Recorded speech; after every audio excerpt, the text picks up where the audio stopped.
बिहार में ओमिक्रॉन और कोविड के केस जिस तरह से इंक्रीज हो रहे हैं, उसके बाद आरजेडी लगातार ट्वीट करके सरकार पर लठबार कर रही है कि क्या मुख्यमंत्री नीतीश कुमार समाज सुधार यात्रा के जरिए बिहार में कोविड का प्रसार करें। सिर्फ बातचीत करेंगे, जेडीयू नेता माधव आनंद जी इस वक्त हमारे साथ हैं।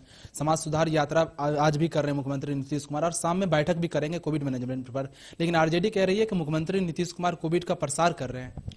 पूरे देश में जो है कोविड का संक्रमण जो है लगातार बढ़ रहा है। जो नया वेरिएंट है उसके भी केसेस काफ़ी ज़्यादा आ रहे हैं और सरकार भी चिंतित है। बिहार सरकार, केंद्र सरकार दोनों तरफ जो है सो मिलके जो है सो हम लोग उसको कंट्रोल करने की कोशिश कर रहे हैं और जो भी आवश्यक जो होता है दिशा निर्देश वो प्रशासन को भी देने का काम किया गया है।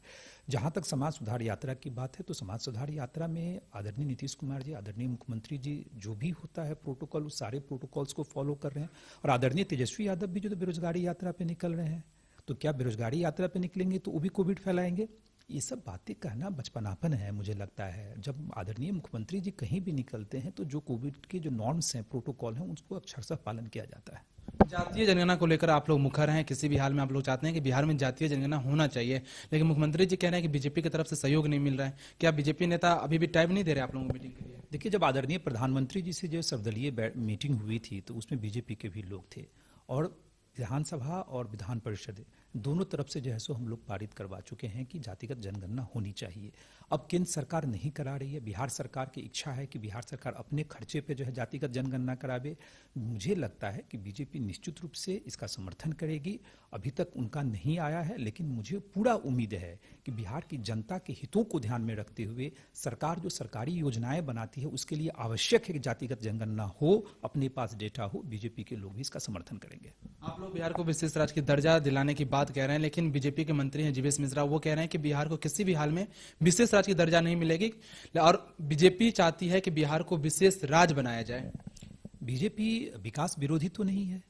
बीजेपी के लोग भी चाहते हैं कि बिहार विकसित बिहार बने, आत्मनिर्भर बिहार बने। जीवेश जी भी चाहते होंगे कि विकसित बिहार की जो परिकल्पना हम लोगों ने की है उसको निश्चित रूप से धरातल पे उतारा जाए।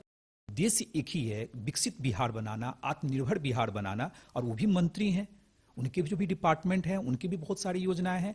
तो अगर बिहार को विशेष राज्य का दर्जा मिलता है और विशेष आर्थिक पैकेज मिलता है तो निश्चित रूप से जो योजनाएं हम लोग चला रहे हैं उसमें जैसे और तेजी आएगी और विकसित बिहार की जो परिकल्पना हम लोगों ने की है उसको निश्चित रूप से धरातल पर उतारने का काम करेंगे। और बीजेपी के लोग विकास विरोधी नहीं है, जीवेश जी विकास विरोधी नहीं है। तो मुझे लगता है उनको थोड़ा सा जो है सो समझने की आवश्यकता है। निश्चित रूप से जो है सो वो गौर करेंगे और बीजेपी के लोग भी इसका समर्थन करेंगे। तेजस्वी यादव का बेरोजगारी यात्रा से पहले रथ पहुंच गया पटना। बेरोजगारी यात्रा पे पहले भी निकले थे, रास्ते में ही डीरेल हो गए। अब इस बार आशा करते हैं कि उनकी बेरोजगारी यात्रा हर जगह जैसे हो जाए। बेरोजगारी रहेगी तब तो बेरोजगारी यात्रा कैसे निकालेंगे। बिहार सरकार लगातार रोजगार सृजन पे काम कर रही है। आप देखिए किस तरह इंडस्ट्रियलाइजेशन हो रहा है, किस तरह उद्योग कल कारखाने जैसे बिहार में लग रहे हैं, इथेनॉल के कितने जैसे प्लांट लगे हैं। तो तमाम सेक्टर में बिहार सरकार काम कर रही है। इसलिए तो हम लोग विशेष आर्थिक पैकेज और विशेष राज्य के दर्जे की मांग कर रहे हैं कि उसमें और भी गति तेज करनी है। और वो गति तभी मिल पाएगा जब बिहार को विशेष राज्य का दर्जा या विशेष आर्थिक पैकेज बिहार को अविलंब मिले। ये थे हमारे साथ जेडीयू नेता माधव आनंद। कैमरामैन विनीत सिंह के साथ केशव कुमार झा, कशिश न्यूज, दिल्ली।